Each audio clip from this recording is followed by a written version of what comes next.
سلام دوستان، ببین من محسن یه پوکر اختراع کردیم، خودمون میدونیم چجوری. بیاید برام توضیح بدم. ببین محسن بین این 10 تا یکی انتخاب میکنه، مثلا 8. من 4 تا شانس دارم، 1 2 3 مثلا 8. بعد محسن میری مثلا بعد 8 رفته بین این 4 تا عدد یکی میگم مثلا میگم محسن 2 رو انتخاب بکنی. بعد میره توی 2 یه عدد از 1 تا 10 رو انتخاب میکنه. بعد من مثلا 5 تا شانس دارم. اگر من 2 رو جواب دادم به محسن یه پسی میزنم. اگر نتونستم که دیگه محسن من پسی میزنه. بعد نوبت محسن. اول من برم. نه دیگه اول من برم. خب باش. من انتخاب شدم.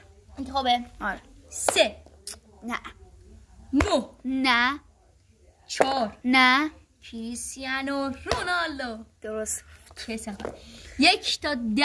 خب درست انتخاب کردم. خب بریم 10 نه یه شانس 3 نه 9 نه 5 درست. یس چهارمش گفتم. محسن بیا داداش پسی بگیرم. به پسی بگیر. پسیو بزنی. بچه نگید دروغ گفتم. پسی زده.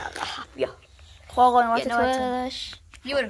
برو انتخاب کردی؟ آره 1 نه 3 نه 10 نه 7 نه 9 نه دیگه چه خبرته؟ زیاد گفتی نه.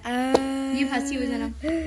یه پسی بزن. یه پسی به عشق بینندگان خوب عجب. بچه اگر بیا بالا با الان چی رو میگیری؟